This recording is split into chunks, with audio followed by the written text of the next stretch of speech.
Ce que j'ai trouvé le plus efficace dans la préparation aux entretiens, c'est vraiment le fait d'avancer par étapes. C'est pas vraiment utile de se lancer directement dans les simulations. Je pense que c'est très important de préparer en amont l'entretien. Les cours de coaching, c'était vraiment indispensable. Ça m'a vraiment appris à valoriser les différents aspects que je voulais mettre en avant.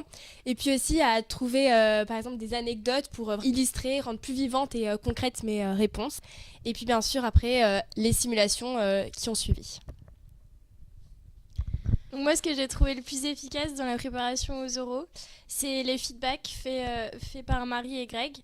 Donc à la fois sur le ton, sur la posture, comment montrer qu'on est à l'aise aussi et pas paraître engoncé dans sa veste par exemple. Si je peux citer une anecdote, c'est quand Marie m'a dit que je souriais pas assez, qu'il fallait que j'y pense avant l'entretien, avant d'entrer dans la salle ou d'entrer sur scène, entre guillemets. Vraiment me dire, s'il y a une chose qu'il faut que je fasse, c'est sourire.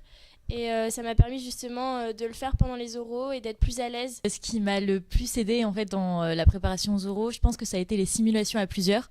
Parce qu'on a été très vite mis en fait devant le fait accompli, on a concrètement vécu ce qui nous attendait pour les vrais entretiens, notamment la simulation pour l'oral de l'EDEC qui était complètement nouvelle pour nous. Ça nous a permis en fait de voir réellement ce qui nous pêchait dans cet exercice. Moi je savais que j'étais très autoritaire et à la fin de l'entretien, de la simulation, on me l'a fait remarquer et ça m'a permis de l'être beaucoup moins et d'être beaucoup plus diplomate pendant mon vrai entretien.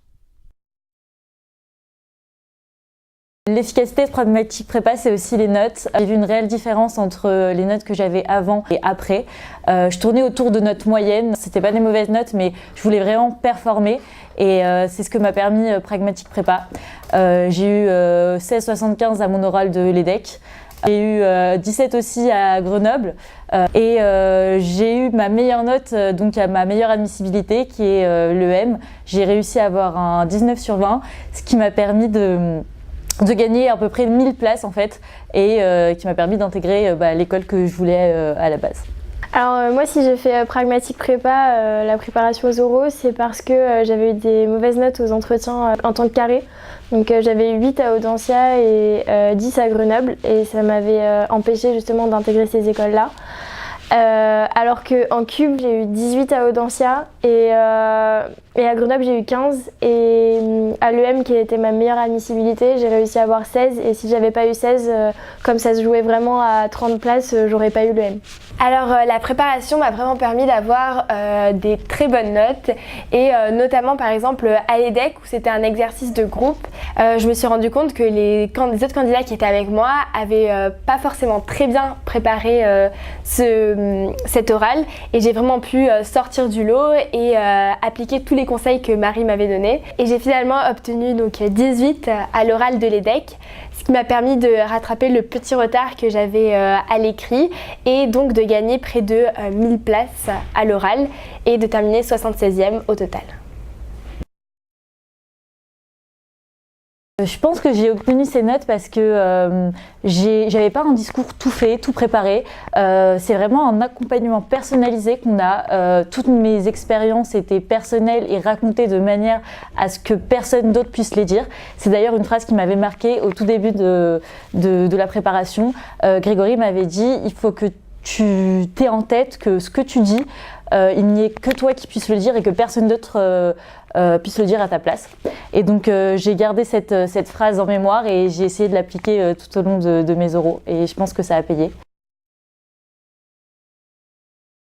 Ce que j'ai vraiment aimé dans le coaching d'entretien, c'est le fait que Grégory m'a appris à hiérarchiser tout ce que je voulais dire, donc que ce soit mes activités, mes expériences professionnelles ou même mes origines.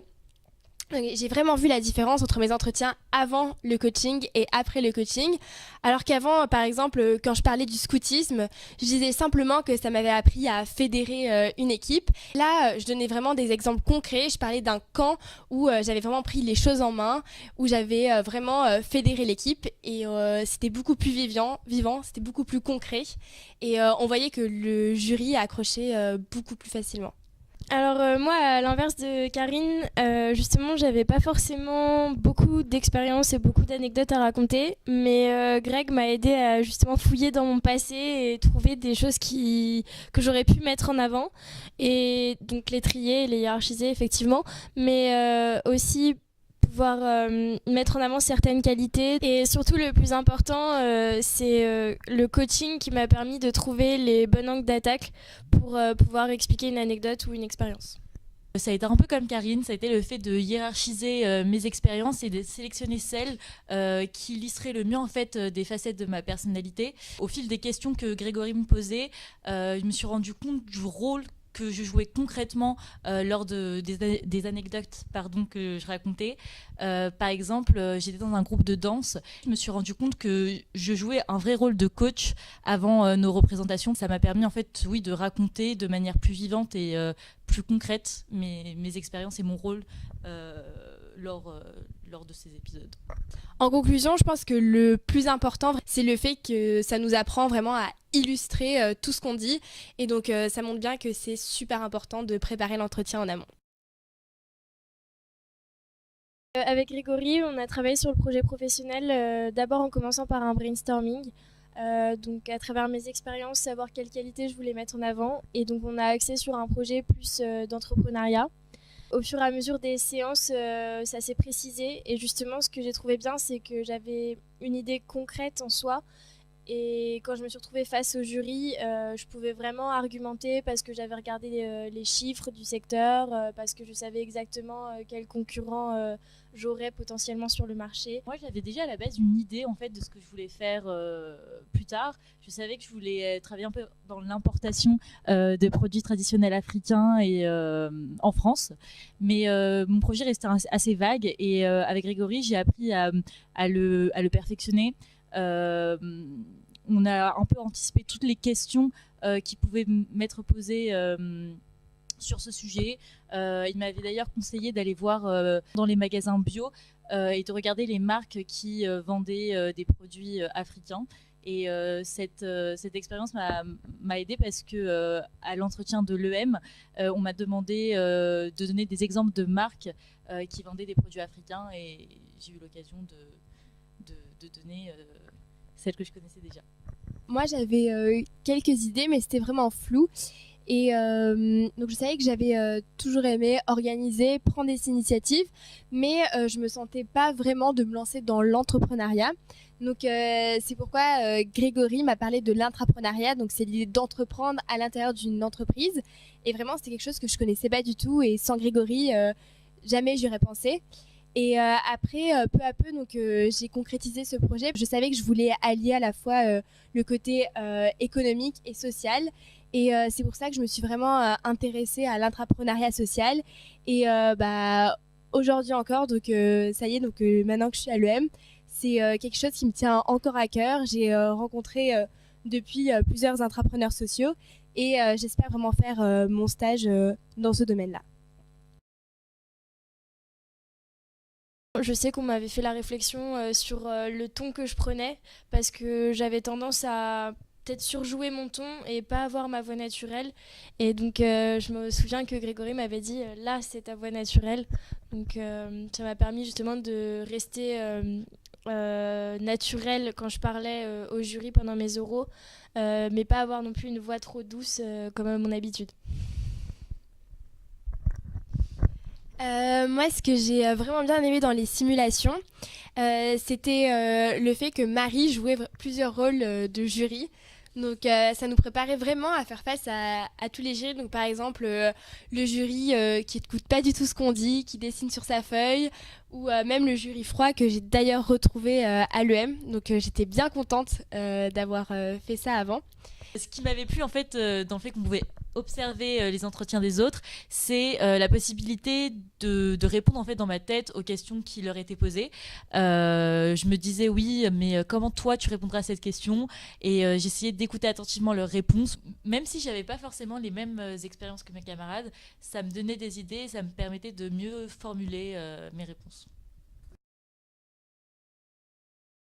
J'ai trouvé l'ambiance de la préparation très agréable, très conviviale aussi, une ambiance assez détendue qui m'a permis d'être vraiment à l'aise lors des simulations et de vraiment donner le meilleur de moi-même parce que je n'étais pas stressée du coup. Pour ma part, c'était plutôt le fait que justement, même si on est des concurrents en soi, ça se ressentait pas du tout pendant les simulations ou même pendant qu'on écoutait les autres passer un entretien individuel. On s'entraide et on se dit ce qui va et ce qui va pas. Et aussi, c'est plus une atmosphère d'émulation que de compétition et une bonne ambiance aussi entre nous. Alors moi je suis un peu d'accord avec ce que Jade a dit, c'est vrai qu'on ressentait pas du tout l'esprit concours. Par exemple quand moi j'étais jury, j'osais vraiment dire à la personne qui était en face de moi ce qu'elle faisait bien, ce qu'elle faisait pas bien. Jade donc par exemple quand elle souriait pas assez au début, vraiment je lui disais. Ce qui m'a le plus aidé dans la préparation, c'est vraiment d'arriver plus sereine à l'oral, puisque on va pas se mentir, les concours c'est vraiment une source de stress. Moi je sais qu'à la fin de la préparation, je me sentais prête à faire face à n'importe quel jury et à répondre à toutes les questions.